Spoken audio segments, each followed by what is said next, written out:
So இந்த வீடியோவில் நம்ம என்ன பார்க்க போகிறோம் அப்படின்னா ரீசெண்டாக ஃபியூ டேஸ்க்கு முன்னாடி நம்ம இந்த ஹச்சிஜி இன்ஜெக்ஷன் எதுக்கு போடுறாங்க அதோட யூசஸ் என்ன அப்படின்றத பற்றிலாம் அந்த வீடியோவில் நம்ம பார்த்துருந்தோம். அதாவது ஹச்சிஜி இன்ஜெக்ஷன் அப்படின்னு சொல்கிறது பார்த்தீங்கன்னா ஒரு ஹார்மோன் ஊசி. அந்த ஊசி எதுக்காக போடுவாங்க அப்படின்னு பார்த்தீங்கன்னா இப்போ கருமுட்டை உங்களுக்கு வெடித்து வெளியே வரலை, அதாவது அந்த கருமுட்டை வளருது, உங்களுக்கு வளர வந்து டாக்டர் டேப்லெட்லாம் கொடுத்துருக்காங்க. அந்த கருமுட்டை வந்து ஓரளவு குறிப்பிட்ட எம்எம் வந்து வளர்ந்துருச்சு. அது வெடிக்கிறதுக்கு உங்களுக்கு போடக்கூடிய ஊசி தான் பார்த்தீங்கன்னா அந்த ஹச்சிஜி இன்ஜெக்ஷன் சொல்லக்கூடியது. இந்த இன்ஜெக்ஷன் போட்டு 24 to 36 மணி நேரத்தில் பார்த்தீங்கன்னா மோஸ்ட்லி எக் வந்து ரிலீஸ் ஆகி ரப்சர் ஆகி வந்துடும் ஓவரீஸ்லேருந்து. ஸோ நீங்கள் அந்த இன்ஜெக்ஷன் போட்ட அன்னைக்கு அண்ட் நெக்ஸ்ட் 2 டேஸ்க்கு பார்த்தீங்கன்னா நீங்கள் வந்து உங்கள் ஹஸ்பண்ட் கூட சேர்ந்துருக்கணும். டாக்டரும் பார்த்தா உங்களுக்கு சொல்லுவாங்க அந்த இன்ஜெக்ஷன் போட்ட அன்னைக்கு பார்த்தீங்கன்னா நீங்கள் இத்தனை டேஸில் வந்து இன்டர் கோர்ஸ் இருக்கணும் அப்படின்றது. ஸோ இந்த வீடியோவில் நம்ம என்ன பார்க்க போகிறோம் அப்படின்னா இப்போ நீங்கள் இந்த ஹச்சிஜி இன்ஜெக்ஷன் போட்டிருக்கீங்க, இது எப்போ இந்த இன்ஜெக்ஷன் போடுவாங்க அப்படின்னு பார்த்தீங்கன்னா இந்த ஃபாலிகுலர் ஸ்டடி IUI இந்த மாதிரி நீங்கள் ட்ரீட்மெண்ட் பண்ணுறீங்க, ப்ரெக்னன்சிக்கு டாக்டரை போய் பார்க்குறீங்க அப்படின்னா இந்த இன்ஜெக்ஷன் வந்து மோஸ்ட்லி போடுவாங்க. இந்த இன்ஜெக்ஷன் போட்டு அடுத்த 2 வாரத்துக்கு எப்படி இருக்கணும், என்ன மாதிரி உணவுகள் சாப்பிடணும், என்னென்ன விஷயங்கள்லாம் ஃபாலோ பண்ணணும் அப்படின்றத பற்றி தான் இந்த வீடியோவில் நம்ம பார்க்க போகிறோம். ஸோ இந்த இன்ஜெக்ஷன் போட்டால் மோஸ்ட்லி பார்த்தீங்கன்னா ப்ரெக்னென்ட் ஆயிடுவாங்களா அப்படின்னு கேட்டிங்க அப்படின்னா இப்போ ஓரளவு உங்களுக்கு வந்து பெரிய எந்த ப்ராப்ளமும் இல்லை, எண்டோமெட்ரியம் கரெக்டாக இருக்குது.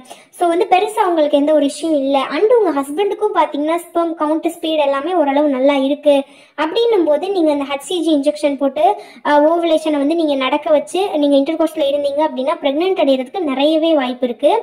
அதாவது ட்ரீட்மெண்ட்டோட ஃபர்ஸ்ட் லெவல் அப்படின்னு சொல்லக்கூடியதான் இந்த இன்ஜெக்ஷன் போட்டு நீங்கள் ப்ரெக்னென்ட் ஆகுது. ஸோ இப்போ வந்து இந்த இன்ஜெக்ஷன் போட்டாச்சு, அடுத்து வரக்கூடிய 2 வாரம் அப்படின்றது ரொம்ப ரொம்ப முக்கியமான வாரம்.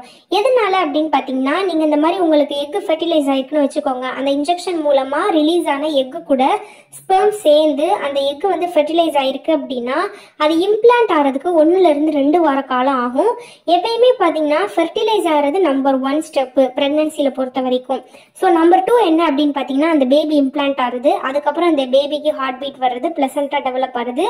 ஸோ ஒரு ஸ்டெப்பும் பார்த்தீங்கன்னா ரொம்ப ரொம்ப முக்கியம் இந்த ப்ரெக்னன்சி பேபியாக நம்ம வந்து ஃபார்ம் ஆகிறதுக்கு. ஸோ இப்போ வந்து எக் ரப்சர் ஆயிடுச்சு ஒன்று, ஸோ அது வந்து ஸ்பெர்மோட மீட் ஆயிடுச்சு. இப்போ அது இம்ப்ளான்ட் ஆகிறது தான் பார்த்தீங்கன்னா அடுத்த ஸ்டேஜ். இந்த இம்ப்ளான்டேஷன் நிகழ்வு நடந்தால் தான் உங்களோட ப்ரெக்னன்சி வந்து ஹெல்த்தியான ப்ரெக்னன்சி. அண்ட் பார்த்தீங்கன்னா உங்களோட பிளட்லையும் பார்த்தீங்கன்னா பிளட் டெஸ்ட் எடுத்தாலும் நீங்கள் ப்ரெக்னென்ட்னு தெரியும், இல்லை ஓவலேஷன் கிட்ட செக் பண்ணாலும் நீங்கள் ப்ரெக்னென்ட் தெரியும். ஸோ இந்த இம்ப்ளான்டேஷன் காலம் வரைக்கும் நம்ம எந்த மாதிரி இருக்கணும் அப்படின்னு பார்த்தீங்கன்னா ரொம்ப ஹெவியான வேலைகள் வந்து கண்டிப்பாக அவாய்ட் பண்ணணும். குறிப்பாக பார்த்தீங்கன்னா நம்ம இந்த மாதிரி இன்ஜெக்ஷன் அண்ட் டேப்லெட் மூலமாக ஓவலேஷன் நடக்க வச்சுருக்கோம், நம்ம செயற்கையாக வந்து ஒரு விஷயத்தை வந்து நம்ம ட்ரீட்மெண்ட் மூலமாக பண்ணுறோம் அப்படின்னும் போது பார்த்தீங்கன்னா நம்ம நார்மலாக ப்ரெக்னன்சிக்கு ட்ரை பண்ணுறவங்களோட இந்த மாதிரி இன்ஜெக்ஷன் போட்டு நமக்கு எக் ரிலீஸ் ஆயிருக்கு அப்படின்னும் போது ரொம்ப வந்து கவனமாக இருக்கிறது ரொம்ப முக்கியம். எந்தெந்த மாதிரியான ஒர்க்கெல்லாம் நீங்கள் பண்ணக்கூடாது அப்படின்னு பார்த்தீங்கன்னா ரொம்ப ஹெவியாக வெயிட் தூக்குற மாதிரி இருக்க வேலைகள் வந்து கண்டிப்பாக பண்ணக்கூடாது. அதாவது இப்போ கையில் துணி துவைக்கலாமா அப்படின்ற மாதிரிலாம் நிறைய டவுட் வருது. கையில் துணி துவைக்கிறதுலாம் நீங்கள் முடிஞ்ச அளவு அவாய்ட் பண்ணலாம். ஏன்னா நம்ம வந்து அதை ஃபோர்ஸ் பண்ணி கீழே நிமிந்து அதை புழிஞ்சு நம்ம பண்ணும்போது நம்மள அறியாமல் நம்ம உடம்பு வந்து அதில் ஸ்ட்ரெயின் பண்ணும். ஸோ கையில் துணி துவைக்கிறது முடிஞ்ச அளவு நீங்கள் வந்து அவாய்ட் பண்ணுறது நல்லது. அதே மாதிரி வேறு என்ன வேலை பண்ணுறது அப்படின்னு பார்த்தீங்கன்னா இப்போ பெரிய கிரைண்டரில் நீங்கள் மாவாட்டுறீங்க, சின்ன கிரைண்டர் கூட ஓகே, பட் அது கூட பார்த்தீங்கன்னா கல் வெயிட்டாக இருக்கும். ஸோ பெரிய கிரைண்டரில் மாவாட்டுறது, அதை க்ளீன் பண்ணுறது, அதே மாதிரி வீடு வந்து மோப்பு போட்டு துடைக்கிறது, அதுவும் பார்த்தீங்கன்னா கிட்டத்தட்ட ஒரு 20-30 மினிட்ஸ் ஆகும். வீடு வந்து வீடை வந்து நம்ம க்ளீன் பண்ணணும் அப்படின்றது, மோப்பு வெயிட்டாக இருக்கும் தண்ணியில் போட்டதுக்கப்புறம். ஸோ இந்த மாதிரி நான் சொல்கிறது இதெல்லாமே ஒரு எக்ஸாம்பிள். ஸோ இந்த மாதிரி நீங்கள் என்னென்ன வேலைலாம் வெயிட் அதிகமாக தூக்கி பண்ணுறோம் அப்படின்னு உங்களுக்கே ஃபீல் ஆகும்ல. ஸோ இப்போ வந்து பெரிய கட்டப்பை தூக்குறது, இந்த மாதிரி விஷயங்கள். ஸோ இதை தான் நான் ஒரு எக்ஸாம்பிளுக்கு சொல்கிறேன். தண்ணி குடம் தூக்குறதுனா கண்டிப்பாக தண்ணி குடம் தூக்குறதுலாம் நீங்கள் இப்போ இன்ஜெக்ஷன் போட்டு IUI இல்லை ஃபாலிகுலர் ஸ்டடி பண்ணியிருக்கீங்க அப்படின்னா அவாய்ட் பண்ணுறது நல்லது. மற்றபடி என்ன மாதிரி வேலைகள்லாம் பார்க்கலாம் அப்படின்னு பார்த்தீங்கன்னா நார்மலாக நீங்கள் சமையல் வேலை பார்க்கலாம், வீடு கூட்டலாம், சின்ன சின்ன விஷயங்கள் நம்ம நார்மலாக லைஃப்பில் பண்ணுவோம்ல அந்த வேலைகள் க்ளீன் பண்ணுறது இதெல்லாமே பண்ணலாம். ரொம்ப ஹெவியாக வெயிட்டு தூக்குறது, ரொம்ப வாளி தூக்குறது, பெரிய கட்டப்பையில் தூக்கி ரொம்ப தூரம் நடக்கிறது, இந்த மாதிரி வேலைகள் மட்டும் நீங்கள் அவாய்ட் பண்ணுறது நல்லது. இந்த குடம் தூக்குறது, கிரைண்டரில் மாவாட்டுறது, இந்த மாதிரி வேலைகள்லாம் கொஞ்சம் வந்து நீங்கள் அவாய்ட் பண்ணுங்கள். மற்றபடி நார்மல் சமையல் வேலை, சின்ன சின்ன க்ளீனிங்கு, நீங்கள் நார்மலாக ரெகுலராக நீங்கள் நடக்கணும், பக்கத்தில் போகணும், நடக்கிறது அப்படின்னாலாம் நடக்கலாம், ஒன்றும் பிரச்சனை கிடையாது. அதே மாதிரி இன்னும் நிறைய பேருக்கு வரக்கூடிய டவுட் என்னன்னா பைக்ல போகலாமா அப்படின்னு. ஸோ பைக்ல போறதுனால எந்த ஒரு ப்ராப்ளமும் வராது. கொஞ்சம் தூரம் வந்து நீங்க ஸ்லோவா போகலாம், ஒரு ப்ராப்ளமும் கிடையாது. ஸோ நம்ம ஸ்பீடா போறது கிடையாது. இப்போ நீங்க ஐயுஐ பண்ணியிருக்கீங்க, இல்லைனா வந்து ஓவலேஷனுக்கு ஃபாலிகுலர் ஸ்டடி பண்ணியிருக்கீங்க, இந்த மாதிரி விஷயங்கள் பண்ணும்போது உங்களுக்கே தெரியும் ரொம்ப ஸ்பீடாலாம் போகக்கூடாது அப்படின்றது.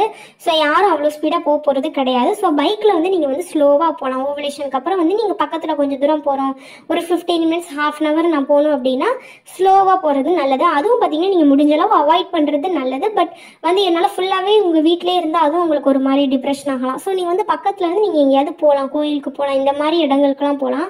15 டேஸ் வரைக்கும் ரெஸ்ட்லயே இருக்கணும், ஃபுல் ரெஸ்ட்ல இருக்கணும் அப்படின்றதுலாம் கிடையாது. சின்ன சின்ன வேலைகள், ஸ்லோவா பைக்ல போறது, இந்த மாதிரி விஷயங்கள்லாம் பண்ணலாம். ஸோ ஃபுட்டு பொறுத்த வரைக்கும் என்ன மாதிரி ஃபுட்டு சாப்பிடக்கூடாது அப்படின்னு பார்த்தீங்கன்னா, மெயினாக வந்து இந்த ஹீட் வந்து உங்களுக்கு அதிகமாக உடம்புல ப்ரொடியூஸ் பண்ணக்கூடியது என்னன்னு பார்த்தீங்கன்னா, டெய்லி கிழங்கு வகைகள் சாப்பிட்ற, வாரத்தில் ஒரு நாள் ஏதாவது ஒரு கிழங்கு சாப்பிடலாம். பட் டெய்லி ஏதாவது ஒரு கிழங்கு, அடிக்கடி கிழங்கு வகைகள் வந்து சேர்த்துக்காதீங்க. அதே சிக்கன் சாப்பிடலாமான்னா வீக்லி ஒன்ஸ் வந்து நீங்கள் சிக்கன் சாப்பிடலாம். ஃபிஷ்ஷு வந்து எப்போனாலும் சாப்பிடலாம். அதே மாதிரி ப்ரான், நண்டு சாப்பிடலாமா அப்படின்றது நிறைய பேர் கமெண்ட்ல கேட்குறாங்க. ப்ரான், நண்டுலாம் பார்த்தீங்கன்னா நீங்கள் சாப்பிடலாம், பட் அளவாக சாப்பிடணும். நிறையா சாப்பிட்டோம் அப்படின்னு வச்சுக்கோங்களேன், நமக்கு வந்து டயரியா போக வாய்ப்பு இருக்குது, நமக்கு ஸ்டொமக் அப்செட் ஆக வாய்ப்பு இருக்குது, அதெல்லாம் சேஃப் இல்லை. ஸோ வந்து நீங்கள் இந்த ப்ரானு, ஃபிஷ்ஷு வந்து நீங்கள் எப்போனாலும் சாப்பிடலாம். ப்ரானு, நண்டு நீங்கள் சாப்பிட்றதா இருக்கீங்க அப்படின்னா கொஞ்சமாக வந்து நீங்கள் சாப்பிட்டுக்கலாம், ஒன்றும் பிரச்சனை கிடையாது. மட்டன் அதே மாதிரி நீங்கள் எப்போனாலும் சாப்பிட்டுக்கலாம். வேறு என்ன ஃபுட்டு சாப்பிடக்கூடாதுன்னா உங்கள் எல்லாருக்குமே தெரிஞ்சிருக்கும், இந்த பப்பாயா அண்டு பைனாப்பிள், இது ரெண்டும் பார்த்தீங்கன்னா சாப்பிடக்கூடாது. இது வந்து கொஞ்சம் நமக்கு பீரியட்ஸ் வர வைக்க தூண்டுற ஒரு ரெண்டுமே ஃப்ரூட்டு. ஸோ அது ரெண்டும் வந்து சாப்பிடக்கூடாது. மாதுளை சாப்பிடலாமான்னு கேட்டால் மாதுளை தாராளமாக சாப்பிடலாம், ரொம்ப நல்லது கூட. டெய்லி ஒரு அரை மாதுளை இல்லை ஒரு மாதுளை வந்து நீங்கள் அப்படியே முத்தை எடுத்து சாப்பிடலாம். ஜூஸாக போடுறதா இருந்தால் சுகர் சேர்க்காம ஜூஸ் எடுத்து நீங்கள் வந்து அந்த மாதுளை ஜூஸ் வந்து குடிக்கலாம், ஒன்றுமே செய்யாது மாதுளைனால. வேற என்ன ஃப்ரூட் அப்படின்னு பார்த்தீங்கன்னா, இந்த மாங்காய், மாம்பழம், இதுவும் பார்த்தீங்கன்னா சாப்பிடக்கூடாது, அதுவும் உடல் உஷ்ணத்தை உண்டு பண்ணும். ஸோ அந்த விஷயங்கள் பண்ணக்கூடாது. அதே மாதிரி தலை குளிக்கலாமா அப்படின்றது நிறைய பேருக்கு டவுட் வருது. எதனால அப்படின்னா, தலை குளிச்சா பீரியட் வந்துடும் அப்படின்ற மாதிரி ஒரு விஷயம் இருக்குது. பட் அது கிடையவே கிடையாது. தலைக்கு குளிக்கிறது பார்த்தீங்கன்னா ரொம்ப நல்லது. ஒரு 2-3 நாளைக்கு நீங்கள் ப்ரெக்னன்சிக்கு ட்ரை பண்ணுறீங்கன்னா 2-3 நாளைக்கு ஒரு தடவை நீங்கள் குளிக்கிறது தான் பெட்டர். குளிக்கலன்னா தான் உடம்பு பாடி ஹீட் ஆகுமே தவிர குளிக்கிறதுனால எந்த ஒரு பிரச்சனையும் கிடையாது. ஸோ நீ ஐயெல்லாம் பண்ணியிருக்கீங்க அப்படின்னா நார்மலாக நீங்கள் ஷாம்பு போட்டு தலை வந்து வார்மான வாட்டரில் வாஷ் பண்ணலாம். இதனால எந்த ஒரு பிரச்சனையும் வராது. ஸோ எந்த மாதிரி உணவுகள் சாப்பிடக்கூடாதுன்னு சொல்லியாச்சு. இன்னும் சில பேருக்கு டவுட் வர்றது என்னன்னா, இந்த புரோட்டா சாப்பிடலாமா, வெளியே சிக்கன் ரைஸ் சாப்பிடலாமா, வெளியே வாங்கின பிரியாணி சாப்பிடலாமா, மேகி சாப்பிடலாமா, இந்த மாதிரி விஷயங்கள்லாம் டவுட் வருது. இது எல்லாமே எப்பயாவது சாப்பிடலாம், சாப்பிடவே கூடாது அப்படின்னு கிடையாது. எந்த ஒரு உணவுமே நீங்கள் இப்போ எப்போயாவது நீங்கள் மேகி வந்து ஒரு ½ பாக்கெட் போட்டு சாப்பிட்லாம். எப்போயாவது நீங்கள் வந்து புரோட்டா ஒரு 2 புரோட்டா வந்து நைட் என்னைக்காவது சாப்பிடலாம், ஒரு 10 நாளைக்கு ஒரு தடவை. அந்த மாதிரிலாம் சாப்பிட்டிங்கன்னா உடம்புக்கு ஒன்றுமே செய்யாது. பட் அடிக்கடி வாரத்தில் 2-3 நாள் சாப்பிடும்போது கண்டிப்பாக அது நமக்கு வந்து டிஸ்டர்ப் பண்ணும். ஸோ எப்போயாவது நீங்கள் வந்து வெளியே சாப்பிடணும் அப்படின்னா எப்போயாவது நீங்கள் வந்து சாப்பிட்டுக்கலாம், ஒன்றும் பிரச்சனையும் வராது. ஸோ அதே மாதிரி பார்த்தீங்கன்னா எப்பயுமே தண்ணி வந்து நிறைய குடிக்கணும். இப்போன்னு கிடையாது, ப்ரெக்னென்சிக்கு ட்ரை பண்ணுற பெண்கள் எல்லாருமே தண்ணி நிறைய குடிக்கிறது ரொம்ப முக்கியம். அதுக்கப்புறம் என்ன மாதிரி ஃபுட்டு சாப்பிட்லாம் அப்படின்னு பார்த்தீங்கன்னா, நார்மலாக ஓவலேஷனுக்கு அப்புறம் ப்ரொஜெஸ்ட்ரான் அதிகமாக இருக்கக்கூட உணவுகள் தான் தேவைப்படும். ஆனால் நீங்கள் அந்த மாதிரி ஃபாலிகுலர் ஸ்டடி, ஐயுஐ இதெல்லாம் பண்ணுறீங்க அப்படின்னா டாக்டர்ஸே உங்களுக்கு ப்ரொஜெஸ்ட்ரான் டேப்லெட் வந்து அவங்களே கொடுப்பாங்க. மீதி ஒரு 15 நாள், மீதி ஒரு 10 நாளைக்கு இந்த டேப்லெட் போடுங்க அப்படின்னு. ஸோ உங்களுக்கு ஸ்பெஷலாக நீங்கள் ப்ரொஜெஸ்ட்ரான் இருக்க ஃபுட் அப்படின்னு சாப்பிட தேவையில்லை. நான் அந்த ப்ரொஜெஸ்ட்ரான் ஃபுட் இருக்க உணவுகளோட லிங்க்கை வந்து உங்களுக்கு எண்டில் கொடுக்குறேன், அதையும் வேணால் போய் பாருங்கள். பட் உங்களுக்கு தனியாக அதை ஸ்பெஷலாக ஃபாலோ பண்ணணும் அப்படின்றது கிடையாது. ஏன்னா தேவையான டேப்லெட், பேபி இம்ப்ளான்ட் ஆகிறதுக்கு தேவையானது இந்த ப்ரொஜெஸ்ட்ரான் ஹார்மோன். அந்த டேப்லெட்டே உங்களுக்கு வந்து கொடுத்துருப்பாங்க டாக்டர், அடுத்த 15 டேஸ்க்கு உங்களை போட சொல்லி.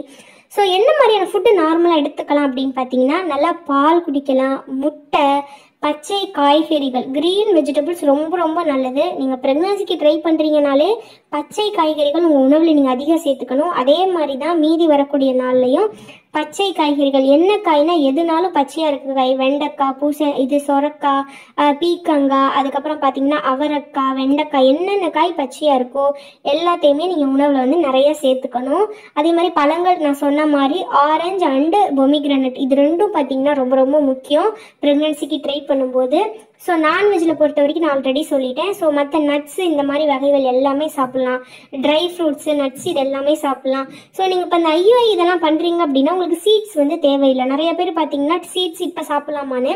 பட் வந்து நீங்கள் இப்போ இந்த மாதிரி ஐயுஐ ஃபாலிகுலர் ஸ்டடி எல்லாமே பண்ணுறீங்க அப்படின்னா உங்களுக்கு தேவையான ஹார்மோன்கள் டேப்லெட் எல்லாமே டாக்டர் வந்து கொடுத்துருவாங்க. மெயினாக இந்த சீட்ஸ் ஃபாலோ பண்ணுறது எதுக்காக அப்படின்னு பார்த்தீங்கன்னா எக்கு க்ரோ, அதுக்கப்புறம் அந்த ஹார்மோன்களுக்காக தான் நம்ம இந்த சீட்ஸ்லாம் கொடுக்குறோம்.